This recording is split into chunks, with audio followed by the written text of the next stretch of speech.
Imagina que el latido de tu corazón se detiene, la pantalla del monitor se vuelve una línea plana y de repente vuelve a latir como si nada hubiera pasado.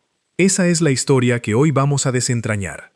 Una historia que parece sacada de una película de ciencia ficción, pero que sin embargo ocurrió en la vida real.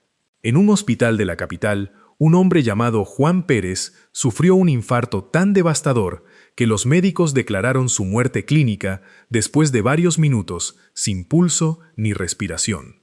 Lo que siguió fue una serie de intervenciones que, contra todo pronóstico, lograron devolverle la vida. ¿Cómo es posible que un cuerpo humano sobreviva a la ausencia total de sangre circulando durante tanto tiempo? La respuesta que buscamos está en la ciencia, en la fisiología del cuerpo y en los avances de la medicina moderna. Para entender este fenómeno, primero debemos aclarar qué significa estar clínicamente muerto. Cuando el corazón deja de bombear sangre y los pulmones dejan de oxigenar, el cuerpo entra en un estado de paro total. En esos momentos, la actividad eléctrica del cerebro puede seguir latente durante unos segundos, pero sin oxígeno, las neuronas empiezan a morir rápidamente. Los expertos hablan de una ventana de rescate que dura entre 4 y 6 minutos. Pasado ese tiempo, el daño cerebral se vuelve irreversible. Sin embargo, esa regla no es absoluta. Factores como la temperatura corporal, la causa del paro y la rapidez de la intervención pueden ampliar esa ventana. En el caso de Juan, el paro ocurrió en una sala de urgencias donde el personal estaba preparado para actuar de inmediato. Cuando el monitor mostró la línea plana, el equipo inició la reanimación cardiopulmonar sin perder ni un segundo. La compresión torácica constante mantuvo una mínima circulación, suficiente para llevar oxígeno a los órganos vitales. Al mismo tiempo, se administró una descarga eléctrica mediante desfibrilador, lo que logró restablecer el ritmo cardíaco.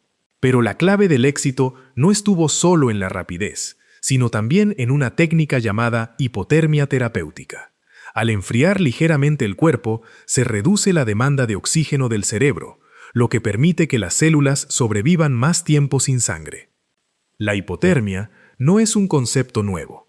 Se ha utilizado durante décadas en cirugías de corazón abierto y en casos de trauma grave.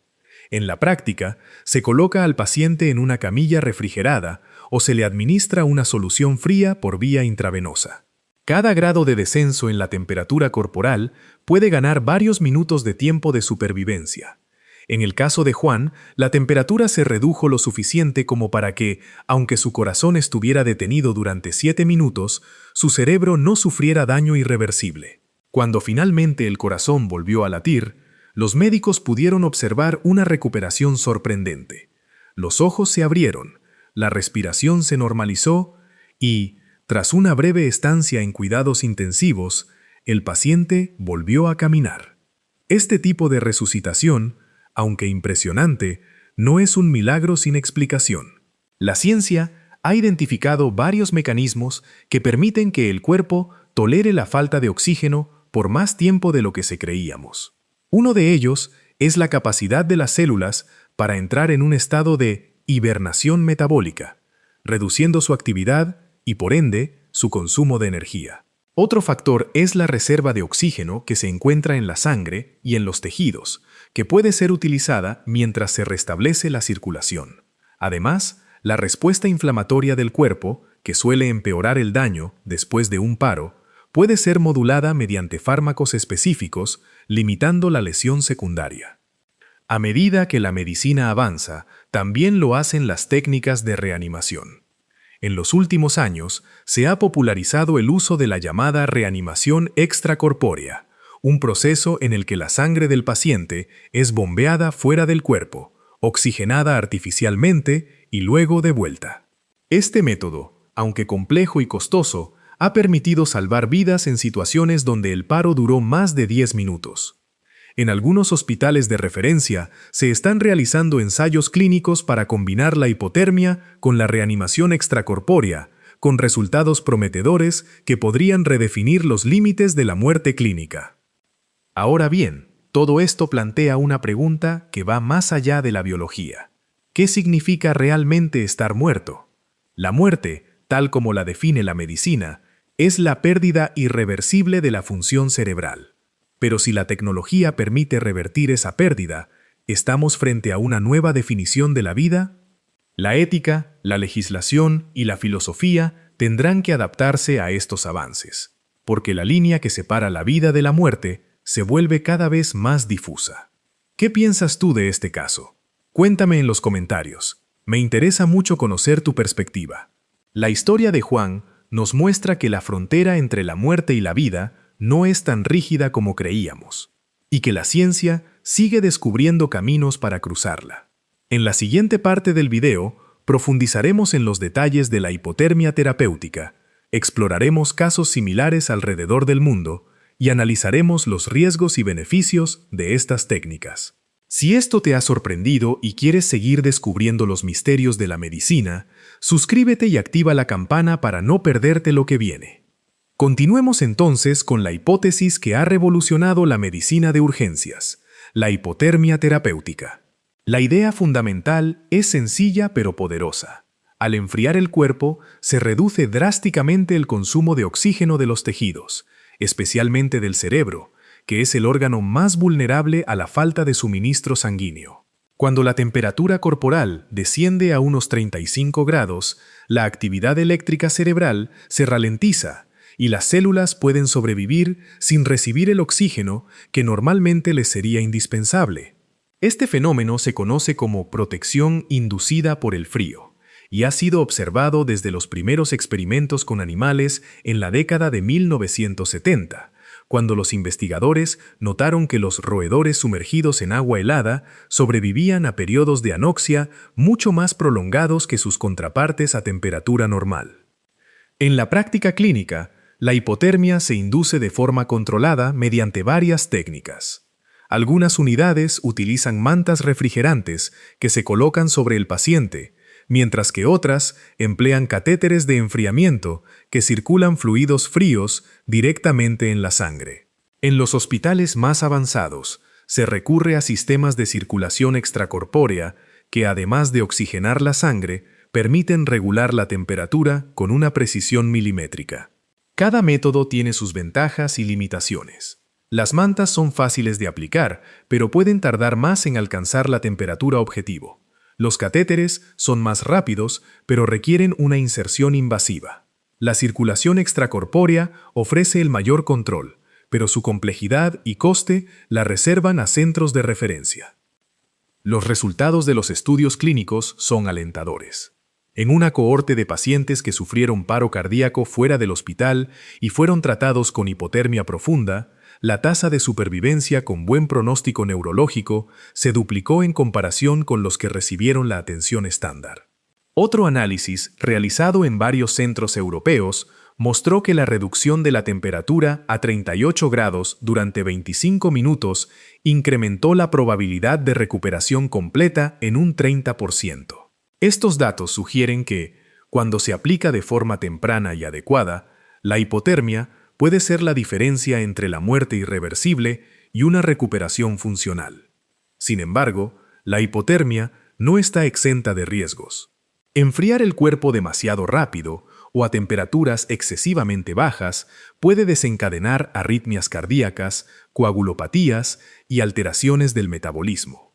Además, la reanimación después de la hipotermia requiere una cuidadosa reposición de la temperatura, ya que un calentamiento brusco puede provocar un rebote de la presión arterial y dañar los vasos sanguíneos. Por eso, los protocolos actuales incluyen una fase de descongelamiento controlado, en la que la temperatura se eleva gradualmente mientras se monitorizan los signos vitales y los marcadores bioquímicos de daño tisular. A medida que la ciencia avanza, surgen nuevas variantes de la hipotermia terapéutica. Una de las más prometedoras es la llamada hipotermia localizada, que consiste en enfriar únicamente el cerebro mediante dispositivos de enfriamiento nasal o capilar. Este enfoque permite proteger la zona más crítica sin comprometer la función de los demás órganos, reduciendo así los efectos secundarios sistémicos. En ensayos preliminares, pacientes con accidente cerebrovascular isquémico que recibieron hipotermia localizada durante 1 hora mostraron una disminución significativa del tamaño del infarto cerebral y una mejor recuperación motora a los 3 meses de seguimiento. Otro campo emergente es la combinación de hipotermia con terapias farmacológicas que modulan la respuesta inflamatoria. Cuando el flujo sanguíneo se restablece después de un paro, el cuerpo desencadena una cascada de inflamación que puede agravar el daño neuronal. Medicamentos antiinflamatorios de última generación, administrados en el momento de la reanimación, parecen reducir la lesión secundaria y potenciar los efectos protectores del frío. Los investigadores están explorando combinaciones de inhibidores de la quinasa, antioxidantes y moduladores de la microglía, con la esperanza de crear un cóctel que maximice la neuroprotección. Los casos de éxito no se limitan a nuestro país. En Asia, un equipo de médicos de Tokio reportó la recuperación completa de una mujer de 50 años que sufrió un paro cardíaco durante una cirugía de abdomen. Gracias a la aplicación inmediata de hipotermia profunda y a la posterior reanimación extracorpórea, la paciente volvió a abrir los ojos sin secuelas neurológicas. En Estados Unidos, un hospital de Chicago utilizó una combinación de enfriamiento rápido y administración de un agente neuroprotector experimental para salvar a un joven de 23 años que había sido encontrado inconsciente en la calle. Después de 48 horas en cuidados intensivos, el paciente fue dado de alta con una función cognitiva prácticamente intacta. Estos relatos, aunque impresionantes, también nos obligan a reflexionar sobre los límites éticos de la intervención médica. Cuando la tecnología permite revertir lo que antes se consideraba una muerte irreversible, surge la pregunta de ¿hasta dónde debemos intervenir? ¿Es siempre deseable prolongar la vida a cualquier costo? ¿Cómo decidir cuándo la calidad de vida posterior a la reanimación será aceptable para el paciente y su familia? La bioética contemporánea está trabajando en marcos de referencia que integren la autonomía del individuo, la proporcionalidad de los tratamientos y la justicia distributiva, especialmente en contextos donde los recursos son limitados. En el caso de Juan Pérez, la historia que nos ha traído hasta aquí, la combinación de una rápida desfibrilación, la inducción de hipotermia y la posterior reanimación extracorpórea fueron los pilares que permitieron su recuperación. Los médicos que lo atendieron describen el momento en que el monitor mostró el primer latido después de la fase de enfriamiento como un milagro de la ciencia. Sin embargo, también reconocen que la suerte jugó un papel importante. La disponibilidad de un equipo especializado, la proximidad al hospital y la rápida respuesta de los servicios de emergencia fueron factores decisivos. No todos los pacientes que experimentan un paro cardíaco tienen la misma oportunidad de beneficiarse de estas técnicas avanzadas. A medida que la investigación avanza, se están desarrollando dispositivos portátiles de enfriamiento que podrían ser utilizados por los equipos de paramédicos en el lugar del incidente. Imagina una ambulancia equipada con una manta refrigerante que, al llegar al paciente, comience a bajar su temperatura corporal en cuestión de minutos, antes incluso de que llegue al hospital. Este concepto, que ya está siendo probado en algunos ensayos piloto, podría ampliar enormemente la ventana de tiempo en la que la hipotermia es eficaz, salvando vidas en áreas rurales o en situaciones de desastre donde el acceso a centros de alta complejidad es limitado. Otro aspecto que merece atención es la educación del público sobre la reanimación cardiopulmonar y la importancia de iniciar la cadena de supervivencia lo antes posible. Los programas de entrenamiento masivo, que enseñan a la población a reconocer los signos de un paro y a aplicar compresiones torácicas, han demostrado aumentar la tasa de supervivencia en un 20% en diversas regiones. Cuando se combina esta conciencia ciudadana con la disponibilidad de tecnologías como la hipotermia, el potencial de salvar vidas se multiplica exponencialmente. En conclusión, la historia de Juan nos muestra que la frontera entre la muerte y la vida es mucho más permeable de lo que creíamos. La hipotermia terapéutica, la reanimación extracorpórea y los avances farmacológicos están redefiniendo lo que significa estar clínicamente muerto. Cada caso exitoso nos brinda datos valiosos para perfeccionar los protocolos, reducir los riesgos y ampliar el acceso a estas intervenciones. Al mismo tiempo, nos invita a debatir sobre los límites éticos y a construir una sociedad que valore tanto la prolongación de la vida como la calidad de la misma. Ahora me gustaría saber qué piensas tú. ¿Crees que la medicina debería seguir empujando los límites de la reanimación o piensas que hay un punto en el que debemos detenernos? Deja tus ideas en los comentarios. Me encantaría leer tus argumentos y debatir contigo. Si este video te ha sorprendido y te ha abierto la mirada a nuevas posibilidades, no olvides darle like, compartirlo con tus amigos y suscribirte al canal para seguir explorando los misterios de la ciencia y la medicina. Cada vez que apoyas este contenido, nos ayudas a seguir investigando y creando material de calidad. Gracias por acompañarnos en este viaje, y nos vemos en el próximo episodio, donde seguiremos desentrañando los secretos que la ciencia tiene reservados para nosotros.